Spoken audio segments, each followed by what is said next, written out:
दिनांक 19/3/2024 रोजी आम्हाला आमच्या गुप्त बातमीदारामार्फत माहिती मिळाली की गोयल्यांच्या प्लॉटवर new Umiya industry Kapsipur police ठाणे पारडी येथे काही इसम चोरीचा दगडी कोळसा आणून जमा करत आहे व तो ट्रकमध्ये भरून विक्रीकरिता घेऊन जायचे। मिळालेल्या माहितीवरून आम्ही पोलीस उपनिरीक्षक राहुल रोटे, पोलीस हवालदार रामचंद्र कारेमोरे, टप्पूलाल चुटे, राजू सिंग राठोड, पोलीस नाईक अमोल भक्ते, पोलीस अंमलदार विशाल नाग भिडे, योगेश महाजन असे सदर घटनास्थळी जाऊन पाहणी केली असता 3 इसम चेतन मधुकर मेश्राम वय 47 वर्ष राहणार प्लॉट नंबर 24 नाका नंबर 6 कळमना रोड, कलीराम जो ट्रक चालक होते कलीराम मणिराम जांभेकर वय 45 वर्ष राहणार तलई कॅम्प धारणी BSNL टावरजवळ पोलीस ठाणे धारणी जिल्हा अमरावती गाडी चालक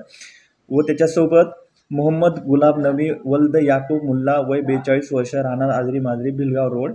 दिवाण लेआउट प्लॉट नंबर 15 पोलीस ठाणे कळमना हे त्या ठिकाणी हजर होते। आम्ही सदर ट्रकमधील भरलेल्या दगडी कोळशाविषयी त्यांना विचारलं असता त्यांनी उड्याउडीचे उत्तर दिले व सदर दगडी कोळसा संबंधीचे कुठलेही कागदपत्रे आमच्यासमोर सादर केली नाही। सदर दगडी कोळसा हे त्यांनी चोरी करून आणले असल्याने आम्ही त्यांच्याकडून सदर ट्रक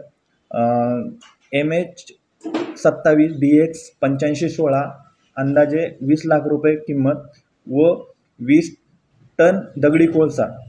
चोरीचा कोळसा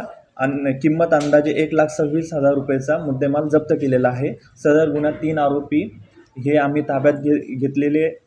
आहे। सदर कारवाईमध्ये एकूण 21,26,000 रुपयाचा मुद्देमाल जप्त करण्यात आलेला आहे व सदरचा गुन्हा पोलीस स्टेशन पारडी येथे दाखल करून आरोपी यांना पोलीस ठाणे पारडी यांच्या ताब्यात दिलेले आहे। सदरची कारवाई माननीय पोलीस आयुक्त श्री रवींद्र सिंगल, माननीय पोलीस आयुक्त श्रीमती अश्वती दोर्जे मॅडम, माननीय अप्पर पोलीस आयुक्त गुन्हे शाखा श्री संजय पाटील सर, माननीय पोलीस उपायुक्त डिटेक्शन श्री निमित गोयल सर, माननीय सहाय्यक पोलीस आयुक्त डिटेक्शन श्री अभिजित पाटील सर, माननीय पोलीस निरीक्षक श्री शिरे सर युनिट क्रमांक 5 यांच्या मार्गदर्शनाखाली आम्ही केलेली आहे।